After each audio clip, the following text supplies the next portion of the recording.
Well, welcome back. In this week's WeatherWise segment, I'm going to start a small series about a NOAA facility at Wallops Island. Our first part is going to be a brief overview of the facility, so let's take a look. Wallops Command and Data Acquisition, or CDA facility, plays a major role in getting weather information to meteorologists and the public. Every image from a satellite that meteorologists use, including visible, infrared, and water vapor, comes from Wallops CDA. The satellites that Wallops gathers data from are the GOES satellites, the POES satellites, a few satellites from European countries, and even one from Taiwan. The data is sent from the satellite to Wallops, where it's converted into usable form, sent back up to the satellites, and then anywhere across the country for meteorologists to use. They also gather data through the satellites from multiple NOAA buoys in the ocean and data stations placed by the USGS, other governmental organizations, and private businesses. It may not seem like it, but this facility, which has 14 antennae and rows of computers, is an essential part of how we as a country function. The data gathered here plays a huge part in everyone's lives, especially when dealing with the weather and natural phenomena. All right, now next week we're going to go more in depth with one of those sets of satellites that gathers data called the Geostationary Operational Environmental Satellite, or GOES.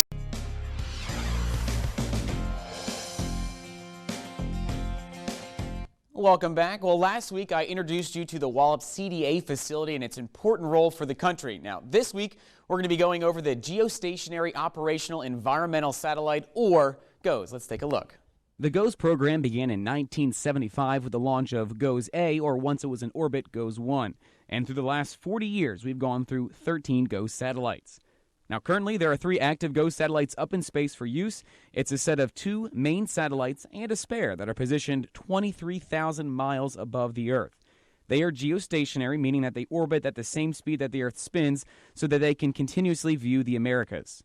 Now, GOES West is at 135 degrees west longitude, and GOES East is at 75 degrees west longitude, and they both gather data for North and South America. Now, these satellites have quite a few fancy imagers on board, including visible, which we would see with our naked eye, infrared, which tells us cloud temperatures, and water vapor, which shows the amount of water in the atmosphere, just to name a few. Every 30 minutes, the satellites complete a scan where the data is gathered from satellites, sent to the antenna at Wallops, where it's then processed to produce an image, which then meteorologists decipher. They can also focus on certain areas of concern between scans and get high-resolution imagery of special weather events like hurricanes, severe thunderstorms, and even wildfires. The NOAA CDA facility monitors and controls these satellites by making sure that they stay at the proper altitude, orbit at the correct speed, and that they continue to gather and disperse the data that we rely upon. We pride ourselves on having virtually 100% of our data because people literally around the world are depending on it. So the next time you look at a weather map or see me use satellite imagery, you can know that some of that data came from a set of satellites 23,000 miles away. And next week, I'm going to introduce you to another set of satellites that Wallops Island controls and maintains, called the Polar Operational Environmental Satellite, or POES.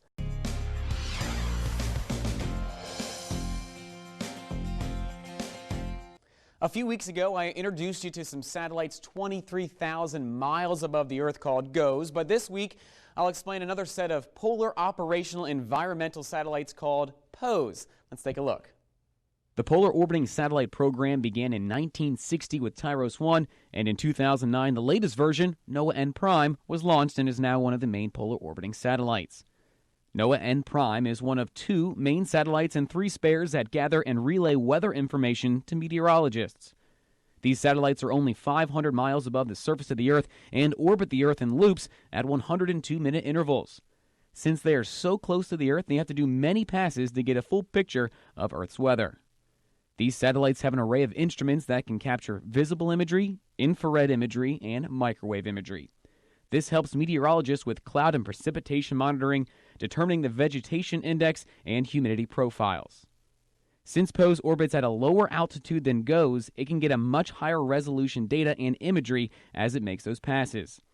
The data from this satellite is received and processed by Wallops CDA and is then resent back up and out for meteorologists to use. But when the satellite is on the other side of the Earth, it can't talk with Wallops. So a facility in Fairbanks, Alaska gathers the data when POES is out of range of Wallops Island. Now, the data that this set of satellites gathers is essential for meteorologists to understand the weather and forecast for you at home, with the goal of keeping everyone safe from all types of severe weather. So with satellites from both GOES and POES, we have a great way to always view the Earth's weather. Now, speaking of viewing the Earth, the Deep Space Climate Observatory, or DSCOVR satellite, captured this full image of the Earth 1 million miles away. Now, this is the first full image of the Earth since Apollo 17 in 1972. So next week, I'll be explaining that satellite and its important role that it plays.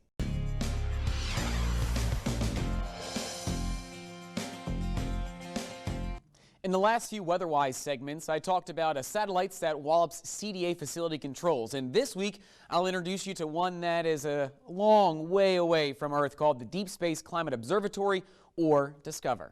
Just about a year ago, in February of 2015, the DSCOVR satellite was launched from Cape Canaveral, Florida, on a SpaceX Falcon 9 rocket.